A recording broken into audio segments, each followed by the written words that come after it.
초선인 김웅 의원이 오늘 국민의힘 당대표 선거에 정식으로 출사표를 던졌습니다. 새 인물론을 앞세우면서 혁명적인 변화를 이끌겠다고 강조했는데요.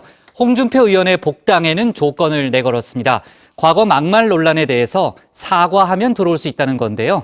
반면 최고위원에 도전한 배현진 의원은 홍 의원은 한 가족이라면서 무조건을 내걸었습니다. 박준호 반장이 관련 소식을 정리해봤습니다. 와, 자네로구만. 자네가 내 운세 좀 봐주게라. 어찌 내가 왕이 될 상인가? 어서 말해보게. 내가 왕이 될 상인가 말이야. 조선시대 세조 집권 시기의 이야기로 발제를 열어볼까 합니다. 세조는 왕위에 오르자 자신을 도왔던 신하들을 공신으로 임명하고 많은 재물과 권력을 주었는데요. 이 공신들을 훈구파라고 부릅니다. 훈구파가 실권을 독점하자 대항 세력이 등장하는데요. 유교적 소양 등을 바탕으로 중앙 정계에 진출한 살인파입니다. 이후 기득권을 지키려는 훈구파와 개혁을 외치는 살인파 사이 세력 싸움이 벌어지죠. 국민의힘의 현재 당권 경쟁 구도도 약간 이런 느낌입니다. 이미 인지도가 높고 당내 기반이 두터운 중진들에게 초선들이 변화를 무기로 도전장을 내민 건데요. 초선 소장파의 필두에 선 김웅 의원이 오늘 공식적으로 출사표를 던졌습니다. 저는 그 불가역적 변화의 시작이 되고자 합니다. 그 변화를 이끄는 기관차가 되려고 합니다. 당의 변화는 당의 얼굴에서부터 시작합니다. 새로운 인물만이 새 시대의 희망을 담을 수 있습니다. 김 의원이 꺼내든 카드 바로 새 인물론입니다. 기존 여의도 문법에 젖어있는 옛날 사람들로는 혁신이 불가능하다고 했는데요. 혁명적인 변화는 오직 혁신적인 사고에서부터 시작됩니다. 초선에 불과한 제가 감히 당대표에 도전하는 것은 기존의 여의도 정치 공식에 젖어 있지 않기 때문입니다. 김호영 전 원내대표께서도 변화를 말씀하시긴 하셨거든요. 어떤 차이가 좀 있을까요? 제가 이야기를 하는 변화와 다른 분이 이야기하는 변화는 국민 여러분이 받아들이시는 게 다르죠. 다선 중진 당대표 후보들과 분명한 차별화에 나선 모습이죠. 그렇다면 김 의원이 말한 혁명적 변화라는 건 뭘까요? 무엇보다 국민의힘은 부자 정당이다. 이런 이미지를 깨고 싶어하는 것 같습니다. 국민의힘의 지향점은 사회적 약자와 취약계층이라고 강조했는데요. 우리가 가야 할 곳은 노동자가 철판에 깔려 죽는 현장이고 임대 전단지가 날리는 빈 상가이며 삼각 김밥으로 한 끼를 때우고 코를 기다리는 편의점입니다. 우리는 정상이 아니라 대한민국에서 가장 낮은 곳으로 가야 합니다. 이런 시각의 연장선상이라고 보면 될까요? 김 의원의 화살은 다시 한번 무소속 홍준표 의원을 향했습니다. 과거 소외계층을 향한 홍 의원의 언사를 문제 삼았습니다. 다른 방송에서 그런 말씀을 드렸습니다마는 아무리 우리가 소외된 사람들을 돌보겠다라고 이야기를 한다고 하더라도 가서 니까짓게 먹는데 이런 말이 나오면은 그러면 그건 진짜 치명적인 결과를 낳을 수밖에 없습니다. 최근 국민의힘 홍준표 복당이란 때 아닌 복병을 만나 내용을 겪고 있죠. 앵그리버드란 게임에 빗대 지금 국민의힘이 처해 있는 상황을 쉽게 풀어드릴까 합니다. 자, 여기 국민의힘이라는 성이 우뚝 서 있습니다. 맞은편에는 1년 넘게 당 밖에서 풍찬 노숙을 하다 보니 잔뜩 화가 난 홍그리버드가 있고요.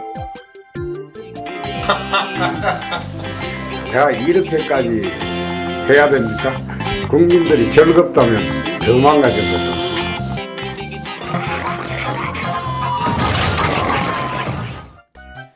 국내힘 성으로 날아 들어가기 위해서 이렇게 벼르고 있는 모습이죠. 새총의 파워게이지는 맥스를 찍은 상태고요.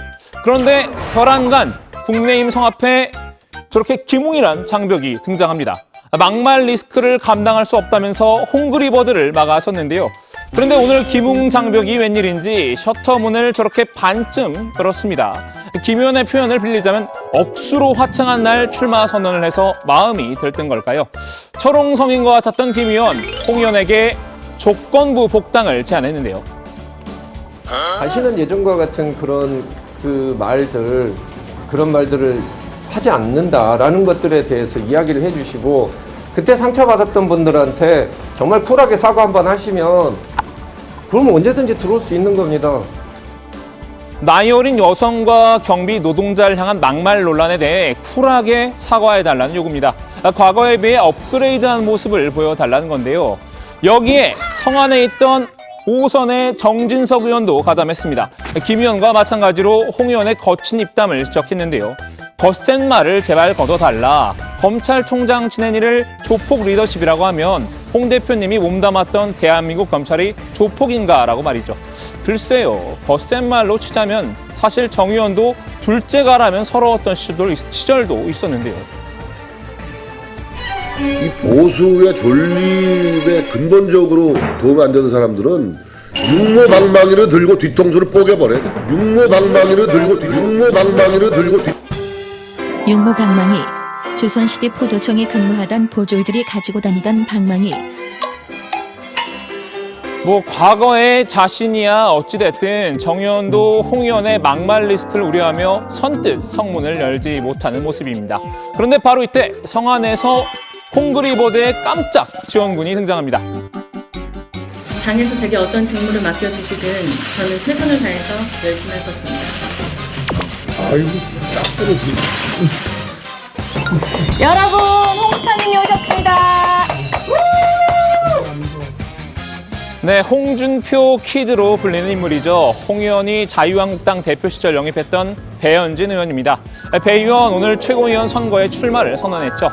홍 의원은 한 가족인데 들어오라 마라 할 문제가 아니라면서 저렇게 셔터문을 활짝 열었습니다. 네, 그 부분에 관련해서는 너무나 당연한 문제이기 때문에 이제껏 저도 아무 말씀 보태지 않았는데요. 들어오라 마라 할 걱정할 일이 없다고 생각합니다. 당연히 복당하셔야 되는 일이고요. 지원군을 얻었지만 홍그리보드의 입성 순탄치만은 않아 보입니다. 또다시 홍 의원의 앞을 가로막은 인물이 나타나는데요. 하태경 의원입니다. 홍 의원은 복당이 아니라 정계 은퇴라는 게 정치에 도움이 된다고 목소리를 높였는데요. 홍그리보드만큼이나 화가 난 모습이죠. 홍 의원이 사적 문자 메시지 내용을 공개한 데 대해 마음이 상한 건데요. 앞서 홍 의원은 하 의원이 자신의 복당에 반대하지 않을 것이라는 문자를 보내왔다고 밝혔었죠. 하 의원은 문자 메시지가 후배들의 우려를 해소하기 위해 노력한다면 복당을 반대하지 않겠다는 내용이었다, 이렇게 주장했는데요.